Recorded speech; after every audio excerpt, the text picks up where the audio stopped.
Hi, everybody. I'm Dr. John Douillard. Welcome to the LifeSpa podcast, where we prove the ancient medical wisdom of Ayurveda with modern science. And today we have a really special guest, author of an amazing book, new book called The Anatomy of Anxiety. I just love it, by Dr. Ellen Vora. We'll get to her in just a minute. If you're watching this podcast on our YouTube channel, please subscribe to our channel. If you're watching it on our website at lifespa.com, please sign up for our newsletter. And of course, we get all of our videos and information for free on that site. You get that in your inbox every week. And of course, on your way out, stop by our Ayurvedic store, where you can check out all of our organic Ayurvedic products. Okay, so let's get started. I'm super excited to introduce Dr. Ellen Vora. She's a holistic psychiatrist, acupuncturist, and yoga teacher, as well as some Ayurvedic training, which is really cool. And she got her bachelor's from Yale and her medical degree from Columbia. Super qualified, author of an amazing book called The Anatomy of Anxiety. Ellen, thank you so much for taking time out of your busy schedule to be with us. I thought the book was amazing. I thought you had a lot of really cool insights into anxiety. Sort of the epidemic of our time, really. And I want to start maybe by asking you about the way that you talk about false anxiety versus true anxiety. I was really fascinated by both of those, both false and true. And I want you to share a little bit about that, and how you came to that. I would always call sort of what you call false anxiety, I used to call it physiological anxiety. It was based on an imbalance. It wasn't that you're crazy. It wasn't that you have a major mental health concern. We don't have to label you in a certain way. And I think that's sort of what you're talking about is false anxiety. And I think your definition of true anxiety is nothing short of brilliant. And I'm going to let you take care of that one all by yourself. Well, John, thank you for the kind words. And I'm so glad that my book is resonant. And I mean, I think we're exactly aligned on this. The way this is the central thesis of my book is that we're thinking about anxiety incorrectly. In my training, it taught me to subdivide anxiety into all of these different subcategories, diagnoses like generalized anxiety disorder and panic disorder, with or without agoraphobia and OCD, and so on and so forth. And with any system of classification or nomenclature, the idea is that it's going to steer management. And to some extent, we need to standardize our diagnoses for clinical trials. But really, the idea was if you have this, then it implies this treatment. Or if you have this diagnosis, it would imply a different treatment. And I'm using holistic strategies when I'm supporting my patients. So that wasn't steering my treatment in a meaningful way. And what I started to observe over years of practice was that a much more useful classification system was to divide anxiety into two types, two broad categories. And the first is what I've called false anxiety, and that term can be triggering, and we could talk about why, but it can also be thought of as avoidable anxiety, or exactly as you put it, physiologic anxiety. It's the anxiety that's based in the physical body. It's some moment when something has tripped our physiology into a stress response, and we subjectively experience that as anxiety or even panic. And then true anxiety, on the other hand, is purposeful anxiety. It's not something out of balance in our physiology. It's not something that we can gluten-free or decaf coffee our way out of. It's our inner compass nudging us, asking us to slow down and get still and listen and pay attention. It's usually telling us something is out of alignment in our lives, in the world around us. There's usually some call to action baked into it. And it's saying, translate this feeling of anxiety into purposeful action. And in many ways, true anxiety is not what's wrong with us. And I would argue it's actually what's right with us when we are lucky enough to be viscerally connected to what's not right in the world around us. Yeah, I so loved how you described it in your book. I used to always say, I still say that, the greatest asset that we can have as a human being is being sensitive. But being sensitive in a very insensitive world is a little bit tricky. And how you wrote how, you know, some of the monkeys who were highly sensitive were the radar for keeping the tribe out of harm's way, and how that sensitivity is critical for a tribe to survive. And that some people just have a lot of radar and they feel everything. And they have to learn how to have all that radar and not have it overwhelm them. And in a world which is full of incoming, right, where we're constantly being bombarded by external stimulus, in fact, that we become so addicted to our happiness and satisfaction only comes from external stimulus. So like we needed that with a hole in the head if you were a highly sensitive being, right? So it's just sort of a crazy thing. I just thought it was so neat how you was totally empowered.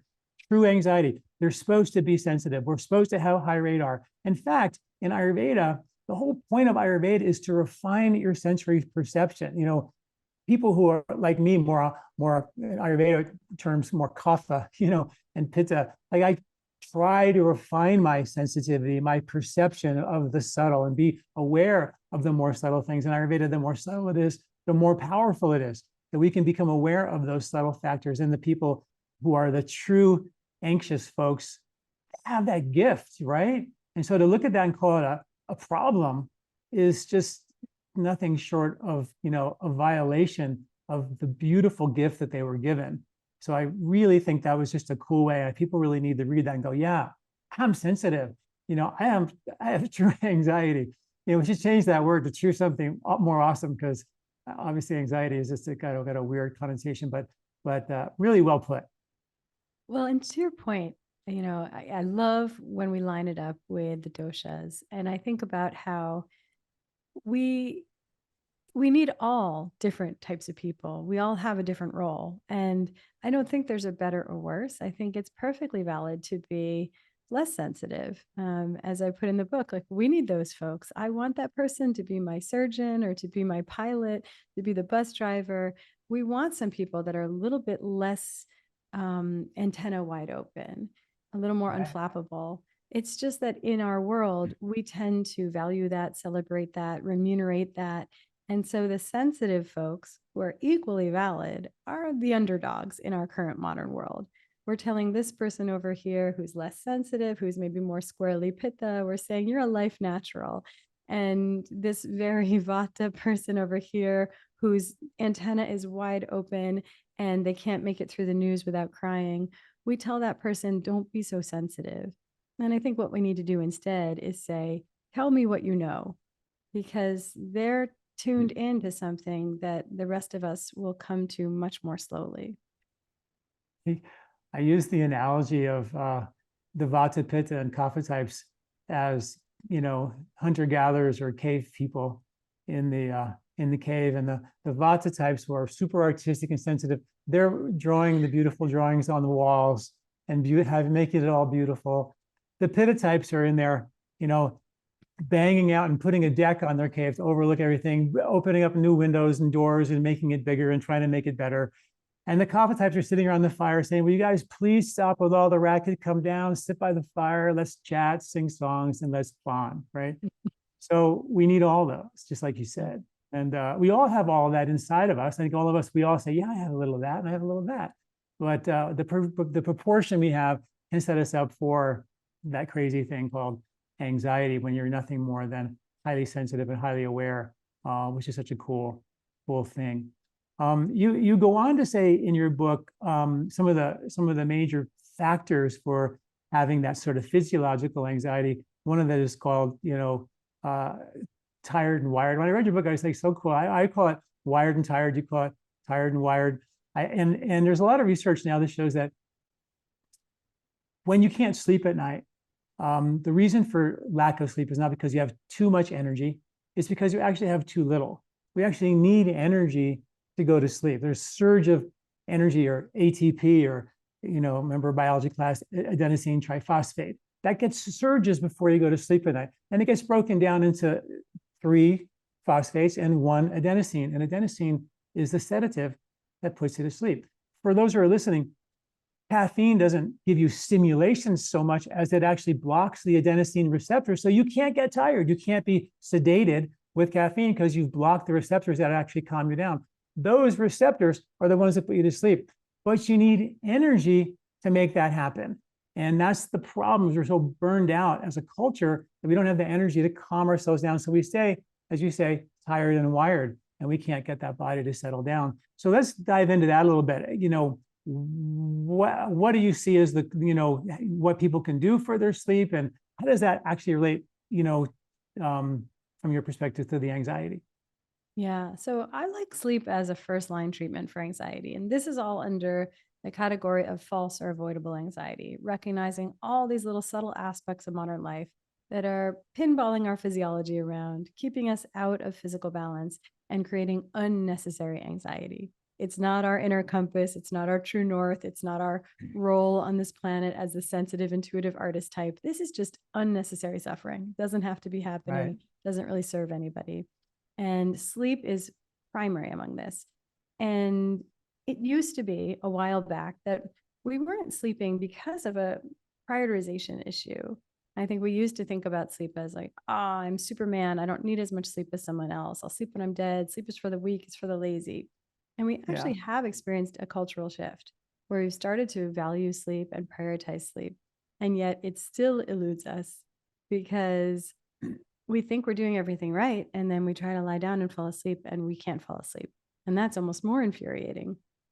And I think that with the caveats of a few situations that are trickier to treat, such as shift labor, jet lag, perimenopause, and postmenopausal sleep, with those caveats aside, I think most modern insomnia is eminently treatable. And it just requires being a little bit strategic. And while anxiety impacts our sleep, it's more important to focus on the fact that sleep impacts our anxiety. And that's the entry point that we can more easily change. And so I love to fix my patient's sleep. There's a few strategies that are especially important. I focus first on light strategy, because our circadian rhythm, our sleep-wake cycle, is cued by light. And to nerd out on the science for a moment, this has to do with a part of the brain called the suprachiasmatic nuclei. And they are connected to our eyes, and they are constantly scanning the landscape, looking for light cues. They're using the light in the landscape to tell our brain what time of day it is. And this was a pretty foolproof design on the proverbial savanna of evolution, where light meant it was by definition daytime and nighttime was by definition dark. And that has been flipped on its head in modern life. So we're giving our brain all of these confusing light cues. And then it's any wonder we're lying in bed. It could be 11 p.m. We're scrolling on social media, and it's sending a cue to our brain that says, good morning, the sun is rising. And we suppress our melatonin, we release cortisol, our stress hormone, and we toss and turn and struggle to get tired and fall asleep. So it just comes down to light. And there are a few ways to solve this. You can start the day first thing in the morning, getting outside. Any actual sunshine into our actual eyeballs is the most effective way to start the clock on your circadian rhythm. And then in the evening, after sunset, maybe the best thing to do would be to move off the grid, homestead, raise chickens, throw your phone in the ocean. Short of that, you can just get any pair of blue blocking glasses, put them on at sunset, wear them until bedtime. And this will, at the very least, protect your brain's ability to secrete melatonin so you still get sleepy at night. And I think just one last thought on the tired but wired idea. I think that a lot of us are struggling with sleep because we let ourselves get what's called overtired. We are tired, we're perfectly tired, and most humans have a sweet spot when they would fall asleep most easily around 3 hours after sunset. But we push past that because that feels too early for bedtime. And then our body, in an effort to help, thinks, well, we must have some good reason for staying up past the point when we're perfectly tired. So maybe we're on the night shift tonight. Maybe tonight is the great migration. And once again, it suppresses our melatonin, it secretes cortisol, and then suddenly we're overtired. We're tossing and turning, tired but wired. We have that second wind. And I think a lot of us are chronically getting that second wind every night and then finding it difficult to fall asleep. So the solution is to go to bed a little earlier, somewhere around 3 hours after sunset. Yeah, no, beautiful. And so aligned with the Ayurvedic principles. I was contacted by some researchers doing research on something called Agnihotra, which is that fire ceremony that they do in India at the sunrise and the sunset. And they asked me, they had some research on it, how doing that every day would affect alcoholism and abuse and addiction, things like that. And they asked me if I could dig into the research. And I was like, okay, and so what I found was really interesting was that, obviously we know that when the sun rises, the sunlight actually blocks the melatonin production, so you wake up. And we also know that blue light from LED lights and things, they also block the melatonin. And so the blue light does come in the morning. There's a blue hour before sunrise. It's very, very blue, and that blocks the melatonin. But early hominids didn't have color vision. So it wasn't blue light or the red and orange sunrise that did it. Turned out that the study showed was actually the contrast between the blue and the red and the orange and the yellow light. So without color vision, it would be the contrast that you would see, right? So when you're actually staring at a flame right at the moment of sunrise, or the sun actually looking at the sun when it rises, which is not always possible for folks, you're actually, enhancing that contrast between the yellow flame and the blue sky, which is scattered all over the sky. And that is like synchronizing your watch to say, this is the exact moment that my night biological clocks turn off and my day biological clocks turn on. And it was just sort of fascinating, right? And just like you said, getting up and being there when the sun rises and actually witnessing and being there is like what every traditional person did for millions of years, except for us, right? We get it in the cars, we're driving to work, maybe, so things like that. So it's just a beautiful, important piece of the puzzle. And I think that's so neat when you talk about sleep. We know the science says that the more sunlight you get in the morning, the more melatonin you produce at night. It's fact. So that's really great advice, and more information about, getting to sleep. You also talk about the impact of technology, on us and anxiety. Talk to us about that. What is that? What's the research on what technology does? And we're all in it, Yeah. What do we do? It's a big topic. I mean, a lot of the research has really interesting findings around the way, especially the young people, adolescent females, most of all, are most negatively impacted. And that seems to have to do with the way young females are particularly susceptible to relational aggression, which the lack of accountability in social media plays a role in that. The whole compare and despair and the FOMO of it being in your face when you're left out. And that speaks right into our DNA, where we feel safe when we feel a sense of belonging. And when we feel disconnected or isolated or ostracized on some matter, on some level in our DNA, it feels like it's a life or death issue, because we feel like we are being abandoned by the tribe and that we'll be out on our own and left to fend for ourselves. And I think that one thing I like to focus on when we think about why technology is so deleterious to our mental health, I think there's two issues that come to my mind. One is that we just have to get very explicit about the fact that we are living in the attention economy, which is to say our attention is the commodity being competed for by very smart companies. They've done their homework, they know their neuroscience and their behavioral psychology, and they know that if they prey on our fear response or instill uncertainty or doubt, controversy, we will rubberneck, we will hand over an increasingly large share of our attention. They get more clicks and more ad revenue, but our mental health is the collateral damage. So we need to navigate the information landscape eyes wide open, self-protectively, and really decide for ourselves who gets to tell us what and in what way and how often and at what time of day, recognizing that it impacts our mental health, it impacts our sleep cues, it impacts our feeling of safety. And I put a part in the book that I called The Banality of Fear. And it really speaks to the fact that not for some deep, sinister reason, but just because advertisers are trying to help their companies make a buck, they prey on our fear response, because we used to say sex sells. Well, fear also really sells. And if we instill uncertainty and doubt, and we tell someone, you didn't realize this, but you're broken and you have a big vulnerability that will be solved by this product that we happen to be selling, it makes us, it's an effective consumerist strategy. It convinces people to buy things that we don't need, and that helps companies make money. But it also leaves us feeling inundated with fear messaging. We're surrounded and bathed in these waters of, you're not whole unto yourself. You have a fundamental lack. And it's disempowering, but it just makes us feel surrounded by danger. And it's actually for a completely banal reason, which is just advertisers trying to use our fear response to sell us something we don't need. So what's the mechanism of that, of all that incoming, all that fear messaging and anxiety?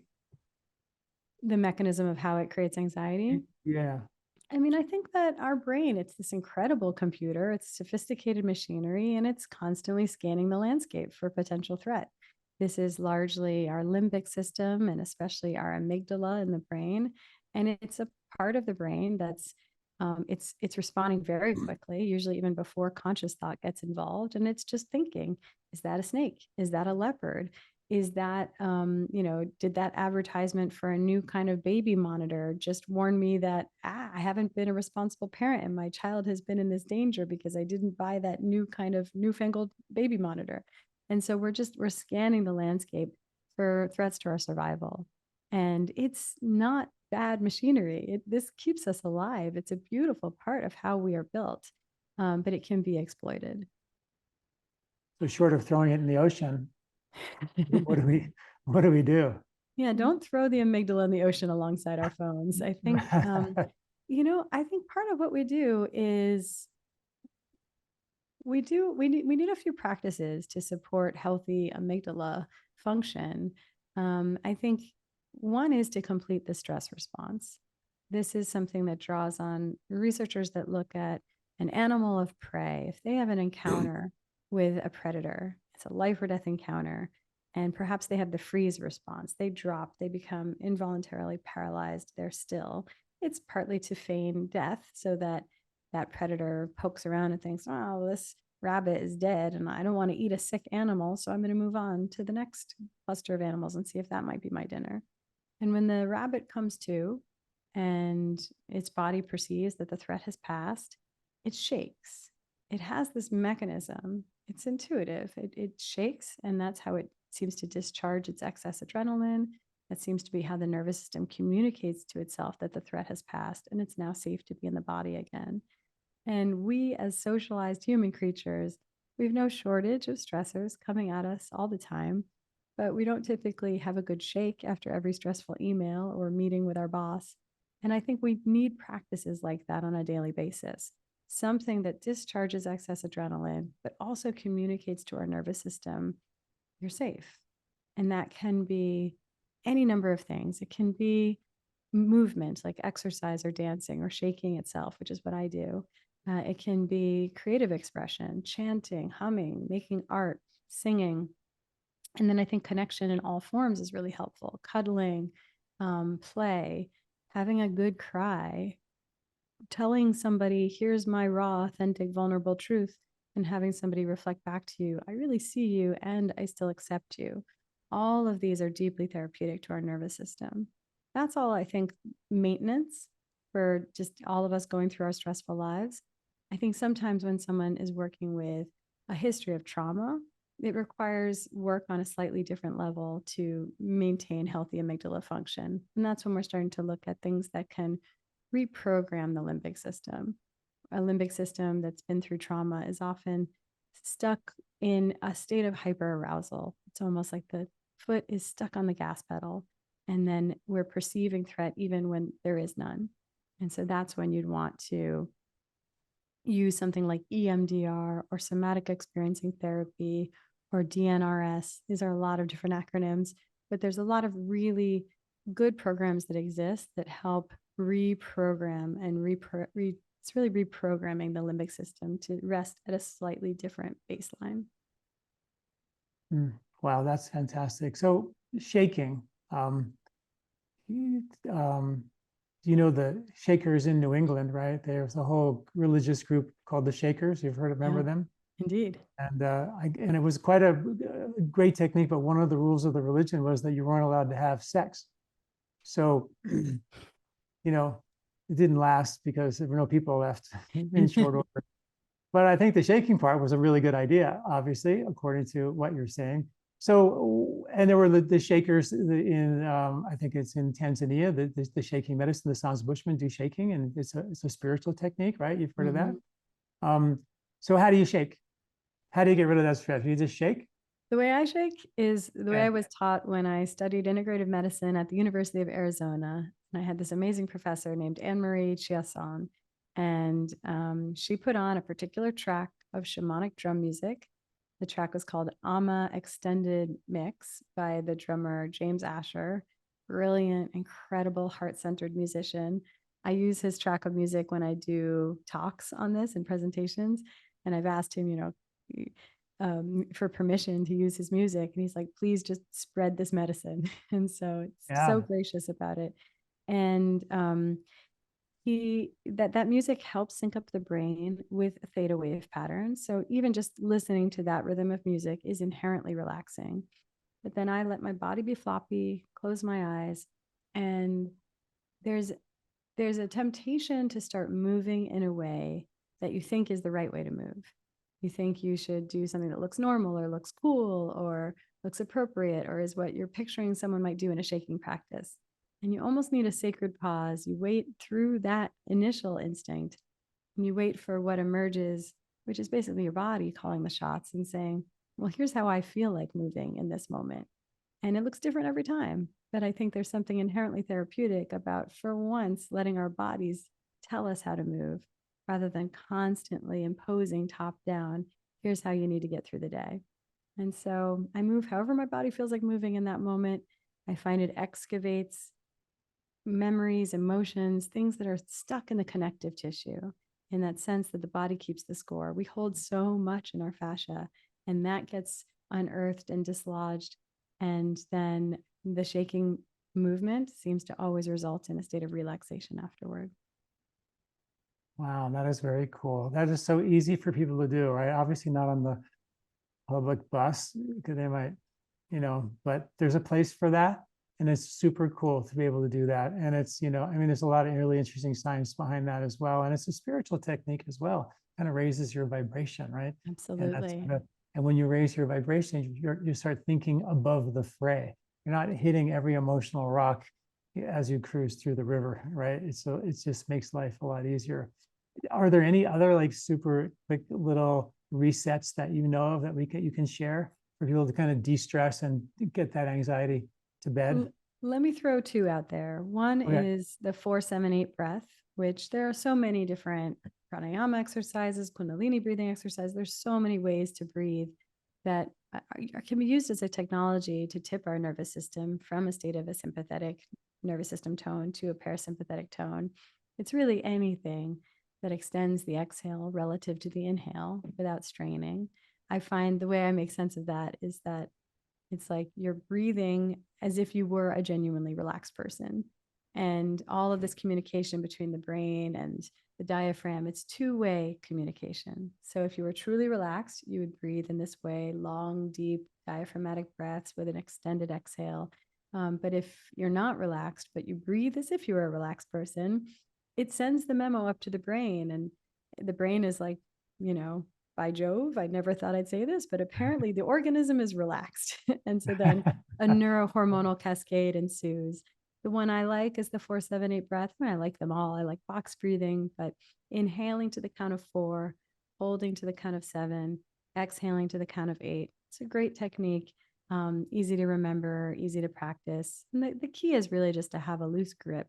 Because if you're just starting out and you're prone to anxiety, you can start to strain and overthink it and kind of over white knuckle the process. And then that's counter therapeutic. So you just go easy with it.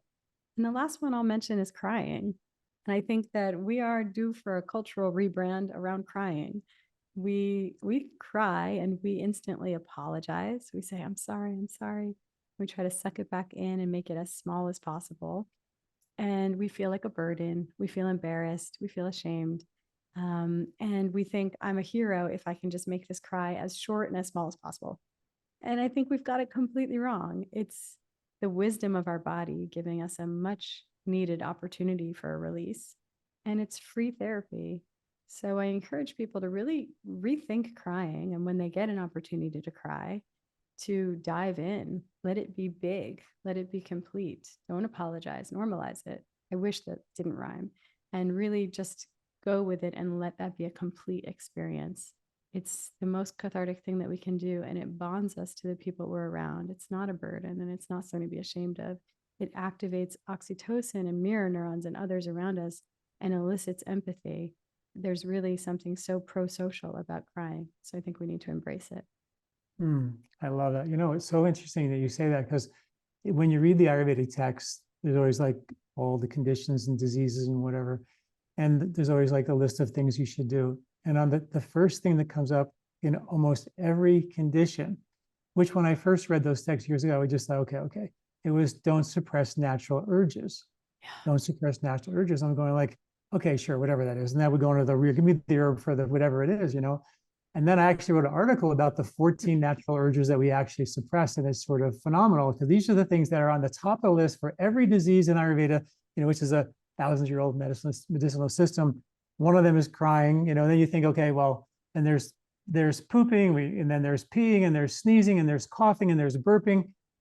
I mean, we suppress all of them without even thinking about it, because we're and I think it's such an important thing, to make note of that.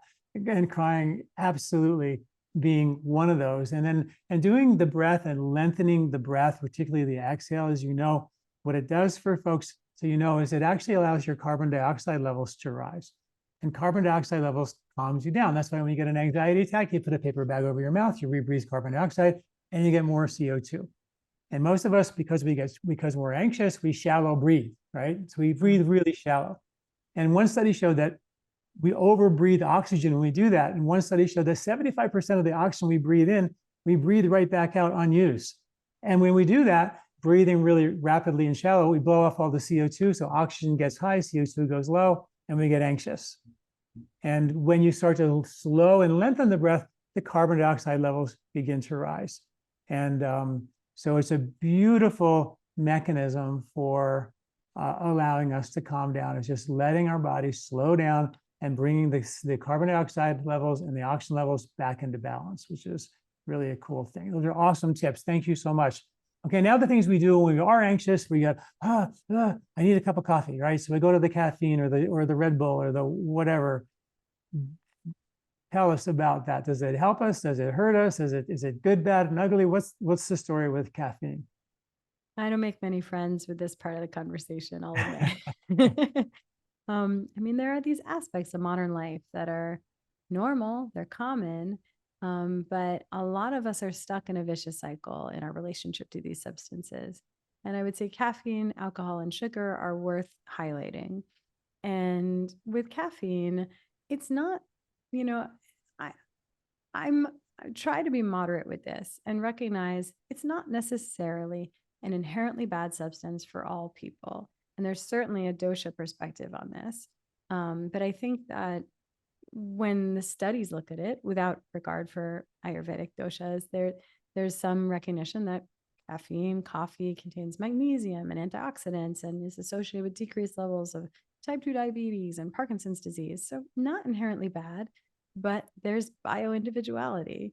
And one person might be kapha, one person might be a rapid metabolizer, and they might benefit to some degree, whereas someone else might be more vata. They might be a slow metabolizer of caffeine, and they're more sensitive to caffeine, and it's quite destabilizing. So I just invite everyone to at least recognize, don't just default into, well, everyone's drinking coffee and I'm addicted to coffee, and so I need coffee in the morning. It's my one true salvation in the world, even though it's really just solving its own withdrawal. So we all think that we need it, but it's worth reflecting, how does this really work with my body? And for me, after a many year on again, off again love affair with coffee, I had to acknowledge I'm quite sensitive to it. And once I gradually tapered off and eliminated it, it was actually really helpful. And so I encourage my patients to just get wise to it. Maybe they're pushing it a little bit earlier in the day because it has a long half-life in terms of how the liver is metabolizing it. So it's going to be less disruptive to our sleep, that adenosine effect that you mentioned.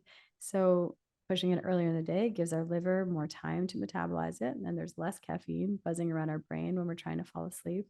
And then just to reconsider the amount of milligrams of caffeine we consume. And sometimes what we're really benefiting from is the ritual. We love the smell and the taste and the warmth and the flirtation with the barista, with the tattoos. And you can keep all of that, but it can go from a full calf to a half calf, or you can get green tea instead. There are ways to still keep the ritual, but lose this anxiety generating amount of caffeine. And that said, important PSA is you go gradually. It's a real drug. There's a real withdrawal. We get headachy and fatigued and irritable when we go too quickly. So you just gradually taper in the background in a way that's sustainable for the body. Alcohol is a slightly different conversation. I don't really start with the caveat that alcohol is not an inherently bad substance. I think it is an inherently bad substance. We have been marketed to that 5 ounces of red wine is a heart healthy choice, or that, your drink of choice is a reflection of you and it's a feminist empowering choice, or you're a boss babe with your cocktail. And the data is in. The healthiest amount of alcohol to consume is 0. And I'd be the first to admit, we're not trying to live our lives at all times making the choice of optimal wellness. That wouldn't necessarily be a fulfilling life, but we at least we deserve to be informed about the fact that this is poison to our bodies. It's not a healthy choice. And I just encourage people to make conscious self-loving choices around alcohol, not peer pressure, not default setting. And the kicker for me, the kind of science pearl that helps me make different choices around alcohol, is the impact it has on our sleep. And we know that it disrupts our sleep architecture. It interrupts our ability to fall into deeper stages of sleep. But I've always wondered about the mechanism. So when I was writing the book, I did some research into this. I always kind of had a sense that, of course, it's causing a blood sugar crash, and perhaps that's creating a stress response and shunting us out of deeper stages of sleep. But the part that really took my breath away was learning that why we like alcohol has to do with the fact that it rushes our brain with the neurotransmitter GABA, gamma aminobutyric acid. And that's a calming, inhibitory neurotransmitter. And if the story ended there, I would say alcohol is a really good treatment for anxiety because it makes us calm. But our brain, our body, they're not so concerned with whether or not we're calm. They're always concerned with our survival. So in an attempt to restore homeostasis, they furiously convert that GABA into a different neurotransmitter called glutamate, which is excitatory. And I believe this is what accounts for why we wake up at 2 or 3 in the morning, thoughts racing, heart racing, and toss and turn the rest of the night if we've had a couple glasses of wine at dinner. And so now when I'm about and someone's offering me a drink, I think to myself, like, I really just want to sleep well tonight. I don't want that experience of tossing and turning, feeling unable to fall back asleep. And that for me is what motivates me to say, I'll pass. What about having a little bit of an alcoholic in the morning so you start the day?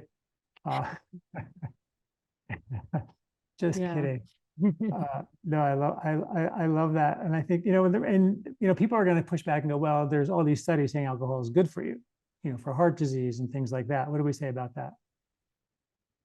Right. So there's research funded by the wine and spirit industry that tells us that. But I am convinced by what is to date the largest, longest, broadest meta-analysis that was using multiple locations around the globe, to the order of, I don't know exact number, I think it's thousands of patients over decades, that really shows us alcohol is associated with all-cause mortality. Yeah. And so the healthiest amount to consume is 0 when the wine and spirits industry is not funding the research. Right. And it's a carcinogen, right? I mean, that's what it is too, right? Absolutely. Yeah. Ayurveda always says too, if you should be in control of your senses. And if your senses are, if something is controlling you, like you wake up thinking about a cup of coffee, like, it's got you. If you go home at night and you're thinking about that glass of wine before you even get to the front door, these are things that are, low-hanging fruit, opportunities for us to transform patterns of behavior that aren't serving us and free ourselves from being, addicted to or attached to something that really isn't good for us in the long run, which is like really great because most people are into the whole coffee, and 3-4 cups. I mean, the research of the amount of coffee you have to drink to get the benefit is just like, really, I got to drink 15 cups of coffee to not get prostate cancer. I would be dead from many other reasons if I drank 15 cups of coffee. You know what I mean? Like, who drinks? Where do they get these people to study the dosages of the coffee that people drink in these studies? I just think it's sort of funny or phenomenal. Maybe they're converting it from the mice dose to the human dose or something, but it's crazy.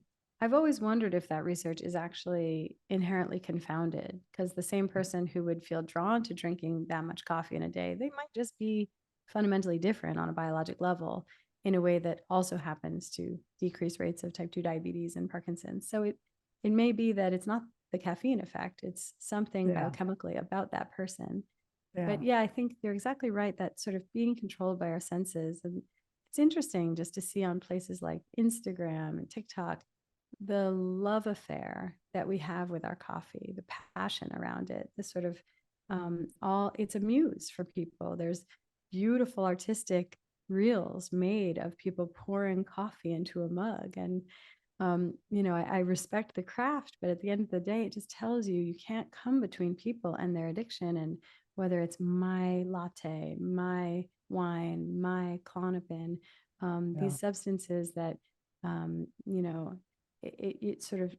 it's telling when somebody really bristles at the idea of you saying like, hey, let's rethink this. It tells you a lot about who's driving the ship when their brain has been hijacked by a substance. So I'm going to push back a little further because this is obviously a really hot topic for a lot of people. What about the idea that a small amount of coffee could have a hormetic effect, where a little bit, doesn't kill you, but it makes you stronger? What about that? Yeah, I'm not even sure if it's a hormetic effect as like that. There's trade-offs and there are pros and cons. There's costs and benefits to caffeine and to coffee. And I wonder if for some people's physiology, they could find a sweet spot where they're getting primarily benefits from it and not costs. So I'm completely open to that. I mean, I think it's a substance with benefits. It just also has costs, and it all depends on how we're wired.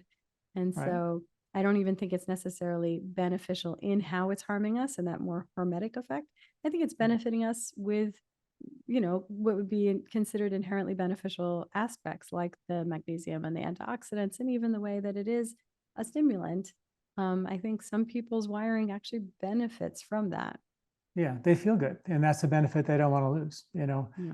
But I venture to say that if people would sort of do the whole, water processed decaf route and start to take the caffeine down a few notches, you would find that you get the same effect of feeling good without the addiction, without the waking up thinking about it, without the needing it, and that's the part that people, I think it's a wake up call when you start needing it so bad. How about food? Are there foods that we should eat and foods that we should avoid to deal and cope with our anxiety? Food. Oh, that topic. I could have written the book on food alone. Yeah. And I had to cut down that chapter so that it wasn't like 3 times the length of the other chapters. I mean, I think at the outset, and I think your listenership, your audience is already hip to this, but in case it's worth stating explicitly, we first have to recognize that food matters to our mental health. And that shouldn't have to be said, but in medical circles, it still does have to be said. And I've gone into so many medical settings, and the more rigorous and academic, the more they dismiss food as relevant to mental health, the more that's pushed to the side as soft science. And I think we're mad if we're not thinking that the fuel we're giving our brain has an impact. We're conscious about what kind of gasoline you might give to a luxury car, but we are not taking the same regard for what kind of gasoline we feed the luxury engine of our brain. And then I think there are ancestral considerations. There's certainly preference. There's environmental considerations. There's ethical. There's so many ways to think about how do we nourish ourselves. And I think we're all different. I think a compass that's somewhat one size fits all is generally try to err on the side of eating real food, avoiding processed food. And I think we need to name this delicate balance that exists, which is that we need to use our food to nourish ourselves, to think about the fact that in any given day, we have a nutritional scavenger hunt. Our brain requires certain vitamins, minerals, nutrients to function properly. And good mental health is a reflection of a well-functioning brain. But we need to nourish ourselves without creating inflammation, without putting ourselves onto a blood sugar roller coaster. And we need to do it from a place of ease and pleasure and convenience and affordability, and not from a place of fearing food or feeling like our bodies are fragile or becoming obsessive about meal prep and letting it become a part-time job. I think that's a delicate balance to strike in the modern American food landscape. I'm forever evolving sort of how I feed myself. I feel like my body is a very good weather vane, and it tells me what foods are not so great. And it speaks very loud and clear. Like, even though someone might say this is a healthy food, my body will say a very clear no to so many different kinds of foods. So I'm always tweaking and thinking about how do I most effectively nourish myself. And for me right now, that is actually, I in the past have eaten a plant-based diet. I now eat animal products, and that's been helpful for me. And that's a big controversial conversation that I'm always up for reconsidering and debating, and think that for me, there's a tension that exists between how I would ethically like to eat and how I feel best. And I've really taken a vegetarian and a vegan diet to a very sort of well executed point. I actually didn't feel my best in that state. And for me and my constitution, some amount of animal products seems to be helpful. I think you have to really, do exactly what you're saying, is really be willing to be really true to what your body is telling you that you need. In the Ayurvedic community, there's a lot of spiritual groups, and there's a lot of dogma around eating meat, that you shouldn't eat meat because you're a spiritual person. Although in the Ayurvedic text, in every one of them, there's chapters on meat, what kind of meat, when to eat it, how to eat it as a medicine. So it's like Ayurveda is not in any way, according to their own textbooks, a vegetarian system of medicine. Yet in the spiritual world, many of the spiritual practices sort of do come from India, ish. They're all people feel really guilty for eating meat, and then there's a badge of honor for being a vegan. It was an article that was written just a week or so ago that I read. There were 3 vegan influencers, right? And they were vegan, and they promoted veganism like crazy, like just big time. And then one of the influencers actually was seen eating meat in a restaurant, and got videoed eating meat in a restaurant and somewhere in the Caribbean or something when they're on vacation. Didn't think they'd be busted. And then, that just, she lost all of her followers, blah, blah, blah, of course, because she was basically, but when the truth came out, she said that I just wasn't feeling good. When I went into veganism, I felt really, really good.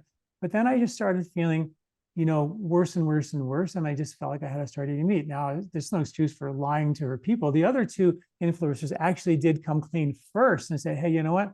I'm not feeling good with this diet. I have to have a little bit of animal protein. And when you look at the centenarians on the planet, right, they eat about 10% of their diet is animal protein. And if you're going to be vegan, there's just things you're going to be missing in your diet. You got to figure out a way to get them, either with supplementation, which is not what everybody wants to do. And nobody really wants to kill an animal, I don't think. So you're so right. It's a real conflict, and I would love to be a vegetarian, but I too eat about 10%, maybe even less of my diet as animal protein. But I do get a little bit of it because I had, as a vegetarian for many years, and sort of crashed and burned myself. And so I think it's just a point of like, if you can do it and do it well, golly, there's no better diet that I could think of. But I think you have to be willing to be open-minded and not follow the dogma of your peers or your community. And like those influencers finally had to say, hey, look, you know what? This isn't the best way for me. You know what I mean? And so it is a hot topic. But so from the point of anxiety, though, are there, like in Ayurveda, the winter is a cold, dry time of the year where anxiety gets worse. The food that nature provides is the antidote to the extremes of that season, like nuts and seeds and grains and legumes and heavy, high fat, high oily foods that will calm the vata down. Is that a thing from your perspective, that people could just eat a well, we call it a Vata diet or a higher fat diet, a heavier diet, to basically help combat their anxiety? Well, yes, and it depends on their dosha and where they are and what time of year. And it's interesting how, I mean, I think that that's even a consideration when you think about Ayurvedic principles. I think it's also always important to think about ancestrally the genetics of the people and the climate where this science is developed. And I think that, my husband is South Asian, and he's descended from the subcontinent. It's a really different climate and different genetic profile, and his body tolerates different foods than mine as a mutt Totally. from Yeah. Northern Europe. And so I think that that's relevant here as well. And when someone is, sort of very in a state of vata exacerbation, and it's a dry, cold climate, and it's that time of year, I think that's like a really good targeted way of supporting. And then, of course, it's always a dynamic process. You attempt that, you listen for how their body does with it. And in the modern food environment, there's all these interesting, sort of fun wild cards that get introduced, like when someone has allergies to certain types of food. So it's not always possible even to fully translate those principles, because even I think about dairy and the sort of unpasteurized, full fat dairy that was existing in India when these principles were being developed, and the access to that kind of good quality ghee that they had. And these foods that could be very medicinal aren't necessarily in our American food landscape, or it's hard to track down those versions of these foods. So Yeah. I think that it gets pretty spicy and interesting quickly, but I love starting from that place. And when you eat the wrong food, one of the results is inflammation. And you made the case that in your book that inflammation could be a cause for anxiety. And from the Ayurvedic perspective, with 85% of all disease coming from some type of underlying digestive imbalance, you could eat the best food in the world and still have a broken down digestive system and still cause inflammation and therefore anxiety. And that's the thing that I think I love about Ayurveda. It's like, okay, eat healthy, but a lot of people, in the name of eating healthy, they have bubble wrapped their diet, take out everything, nuts, seeds, grains, legumes, nightshades, oxygen, oxalates, goitrogens, you name it, take it out. Tomatoes, zucchini, really, it's amazing to me. And the science is now showing that when people do that, they have severely compromised immunity and result in nutritional deficiencies, which when you don't digest the proteins and fats well, the science show they end up in your gut, too big to get in your blood. They end up in the lymph around your belly, which is basically the first stage of inflammation. And so I think that that's something that I know that we do from the Ayurvedic perspective, is really hone in on the underlying digestive weak link and strengthen that. Sure, take the food out of your diet that makes you feel lousy, but don't stop there, because in the long run, if you don't fix your underlying digestive weak link, you will over time compromise your gut immunity, which is bidirectionally linked to respiratory immunity, and of course compromise immunity on both counts. And what's really interesting, I'll just finish my little rant here about that, but the weak digestion, when those impurities get into your lymph, they can congest your lymph, particularly the glymphatic system in your brain, which dumps 3 pounds of plaque out of your head, which has now been linked to anxiety and depression, including cognitive decline, inflammation, infection, and even autoimmune disease, according to the studies. That hasn't hit medical practice yet, but it's definitely, the mechanism for how these things happen. So yeah, I mean, the best way not to get a broken down digestion system is eat like you're eating, to eat the way you're describing. Eat whole foods, eat organic foods. Don't eat those pesticide-rich foods that kill the bugs that help you make the enzymes that help you digest your food, right? So we have to really go back to, as best we can, without living in a bubble and becoming overly, like you said, orthorexic in your book, where we start becoming insane about eating perfectly, and that obsesses us, right? We can't do that.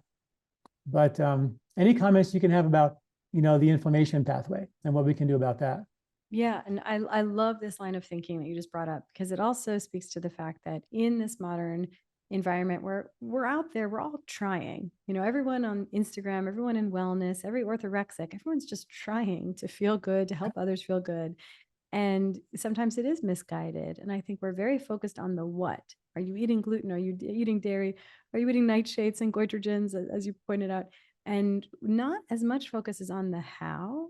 And, and ancient practices and ancestrally, there was much more focus on, well, you want to chew your food thoroughly. You want to eat in a calm state of mind. You want to even say a prayer, a blessing, which partly starts up the cephalic phase of digestion, where you start to secrete enzymes into your oral cavity. So you're even starting digestion in your mouth.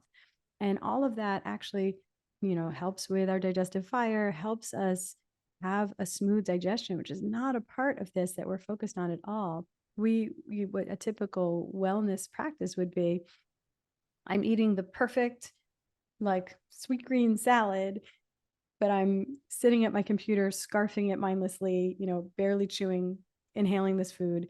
And, maybe someone got the what right, at least according to their school of thought, but the how is all wrong. And so then we have compromised digestion, bloating, not to mention that that's a lot of insoluble fiber in a raw state, not processed by cooking or pureeing, not processed by chewing. And then it's just challenging an already compromised digestive system. So, and here we are with all kinds of problems. So your question, I think, was around inflammation. Am I remembering that correctly? Mhm. I really think that this is one of the next frontiers in how we're understanding mental health. And we have all come of age with this monoamine hypothesis of depression, the one that says it's your serotonin. Your depression, your anxiety is a genetic chemical imbalance, but don't worry, we have a pill that can correct that chemical imbalance.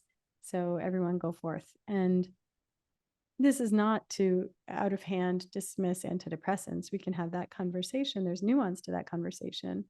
But I think it's always just been a story and a hypothesis and marketing in certain ways to say that mental health is a chemical imbalance. If there is some chemical imbalance, I believe that it's a downstream effect of other root causes of mental health issues. And one of those root causes, and one very important competing hypothesis, is the cytokine or inflammatory hypothesis of depression, which is more robustly supported by the evidence. And it's one that's basically showing us that when we have high levels of inflammatory molecules or cytokines circulating in our bloodstream, circulating through the brain, that will track with higher levels of depression. And we know that some of this can cross the blood-brain barrier. It can impact the threat detection centers in the brain, making the brain feel indeed under threat. So it's going to promote states like depression and anxiety. And it's actionable to address this. We are, all of us, struggling with chronic inflammation.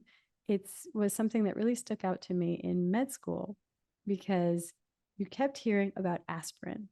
Here's this problem in cardiovascular health. Aspirin helps it. Here's this problem in rheumatology, this autoimmune issue. Steroids help it. This problem and this problem and this problem. We kept learning that suppressing inflammation seems to solve all these problems. And it's not so simple because these things like steroids and aspirin suppress inflammation, but can create rebound inflammation when you go off of it, can suppress the immune system in other important ways, can create gastrointestinal bleeding. It's not a long-term solution, but it really made me see across all of these different medical specialties at the root of so many of our issues is inflammation. And it has to do with the modern environment. We are consuming inflammatory foods. We have a compromised ecosystem of beneficial bacteria in our digestive tract. We're not getting the basic training for our immune system. We're consuming pesticides that create intestinal permeability, leaking very provocative substances like endotoxin into our bloodstream. And here we are, all of us, in a chronic low-grade state of inflammation. And it's creating, I believe, chronic low-grade states of anxiety and depression. Yeah. And you would think, that, you think about just putting out the fire and putting out the inflammation with aspirin or the next latest thing. It just seems so obvious, right? That that's not the solution, and I'm so grateful for someone like you to write a beautiful book like this, the The Anatomy of Anxiety. You got to look at the book, remember it, get a copy of it. She did an absolutely brilliant job. You're really so eloquent the way you write, the way you speak. And I want to just thank you for coming and sharing a little bit of the book with us today. Can people get a hold of you, get more information? How do they do that? Yeah, and John, thank you so much for having me on. And it means a lot that you found the book resonant. It's always an interesting thing to pour your heart and soul into art, put it out in the world, and see how people get into relationship with it. If people want to hear more of this approach to mental health, I'm fairly active on Instagram. I'm at Ellen Vora, MD. And then really my book is the distillation of my whole philosophy on mental health. So that's a good place to learn more. Yeah. Well, once again, thank you so much for taking the time to be with us today, and really good luck with your book. I'm sure it'll be a great success. Thank you so much. Do you like this video? Don't forget to subscribe and share. This recording is brought to you by LifeSpa, where ancient Ayurvedic wisdom meets modern science. Get access to free health video newsletters by Dr. John at lifespa.com. These statements have not been evaluated by the FDA. These products are not intended to diagnose, treat, cure, or prevent any disease.